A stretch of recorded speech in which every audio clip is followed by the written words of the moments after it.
So this is the new Ultimaker S5. It's very similar to the S3, just slightly bigger, but all the operational procedures in changing materials, uploading models is exactly the same. So what I'm going to do is talk you through how to change the material. So the material's situated on the back.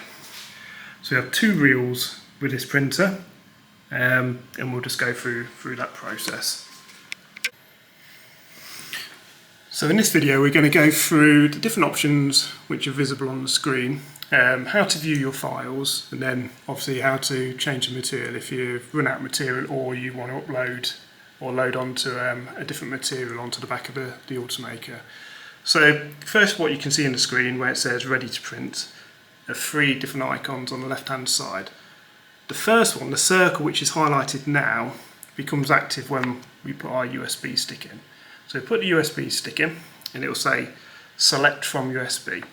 So if we press that, it displays all the 3D prints and all the other files and folders you have on that USB stick. But the nice thing about this printer is it gives you a little visual. It gives you a sort of reference image of what we're going to print.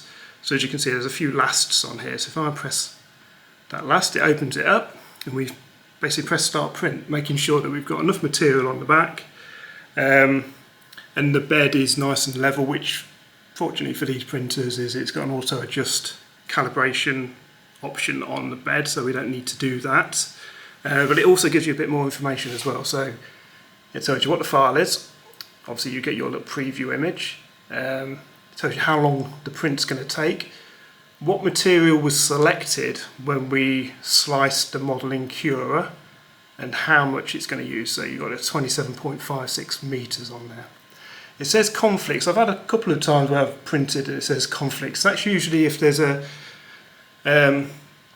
change from the curer to what this machine is set up as. So that might be the size of the machine. So if you're setting it up as a S3 and you're using an S5 print bed, or there's a difference in the material. So for example, you've got a white PLA on the printer, but you've selected a different material for the actual curer software. So when you've sliced it, just go back and double check that there's nothing that's going to cause any problems when you're printing, basically. But I have done before and I've continued to print and it's been fine. So I'll just press in, it might tell you what it is. Yeah, so on this one it is the PLA white. So it's saying the print job is prepared for a different print configuration. For best results, configure the printer as follows. So that might be because I'm just using a random file of that last. A student may have changed the material for that. So, but we're not going to print, so I'm not too concerned with that. What we will do though is go back to our sort of preview window, and for this I need to go through the print setup options, which is the second icon down. If we continue down to the gear, the settings, it opens up another option menu.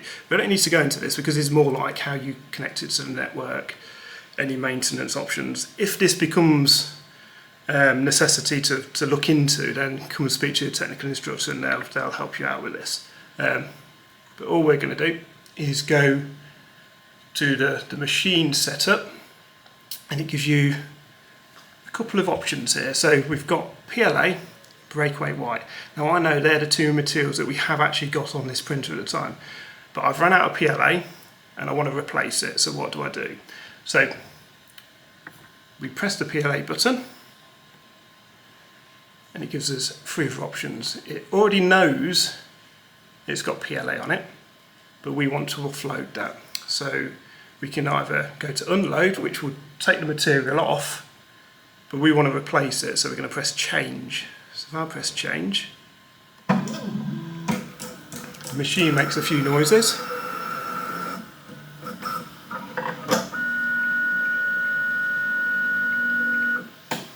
And all it's doing is heating up the nozzle. It has to heat up the nozzle to allow the PLA to break away. If it doesn't, it will try and pull it and possibly damage the nozzle.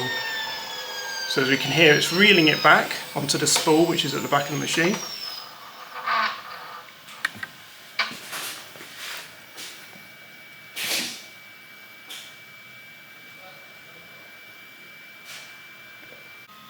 So now the material's spooled all the way back and it's wound back against or around the reel of PLA. So as I said previously, we've got two reels on here. We've got breakaway support, and then in front of it we've got the actual PLA that we want to replace. We have a clip. So the clip works on a pivot. So if I pivot that up, it then releases the material from the machine. Then what we have to do is remove the support material, and that gives us access to the PLA. So,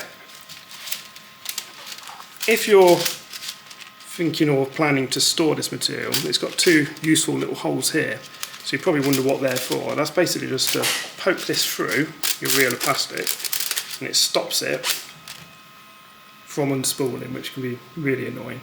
So we've done that, so pretend that's a halved, or not halved, it's a finished reel of plastic. We want to replace it with a brand new reel of plastic. So I'm going to put this back on, and hopefully that will give you an idea of how simple it is to add some new material to your 3D printer. So I'm going to put that back on because it came off at the end. A good tip is to make sure that that's a nice clean cut piece of PLA. If we try to feed that back through the nozzle, or up to the nozzle through this box here, it can get jammed, and then it just causes a bit of problems as it says trying to load the material. So I'm going to just wrap that around, poke it through there, and then I've got this handy set of pliers. Now what this can do is allow us to cut the end. I cut it at a slight angle, like so, and it just gives us a bit of a point on it. So when I push that through the material or the machine, it gives it a nice lead in, so it follows the tube all the way over. So under this white box here there's a small hole, and the idea is to feed it up through that hole and to see it come through this clear transparent tube. It can be a bit fiddly, but there we go. You can just see it appearing through there, so it's about there. I try to put it into probably the top of the machine, probably because it then has to push. The machine pushes that PLA all the way to the nozzle. So if I put it sort of up to the top of the machine, it doesn't have to push it as far. And then we, most importantly, re-clip this. If that's not clipped, there's no friction to move the PLA through. So I'll make sure that's clipped. And then this can be a bit fiddly. We'll see how we get on. And then we just put that back on, making sure it's nicely seated.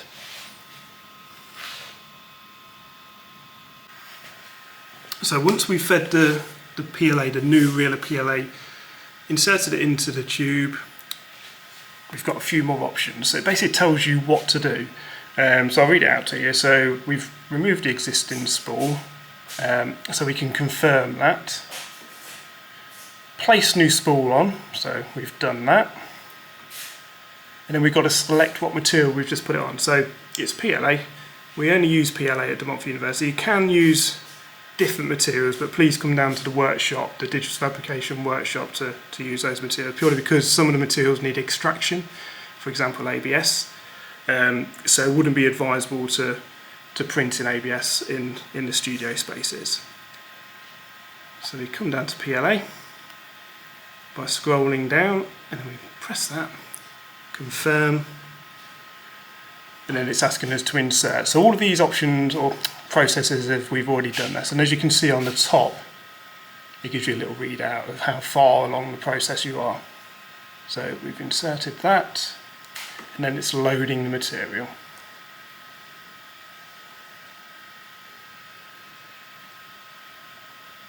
So this is when the nozzle heats up again, because obviously it has to push that material through, and to push it through the nozzle it needs to be heated so it melts the material. If it wasn't, if it is too cold, it just blocks it and you won't actually get any material coming through.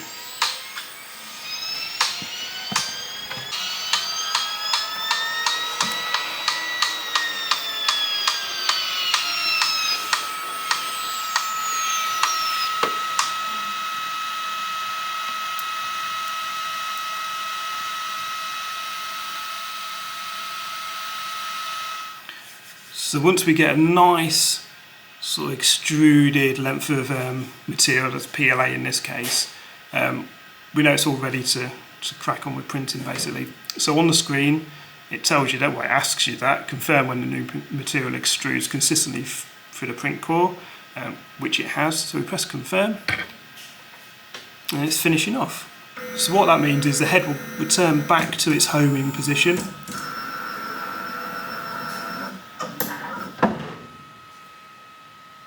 And we can come out of the material options and go back to ready to print, and then we can then go and select the print, and it's as simple as that. So you're ready to print your next model.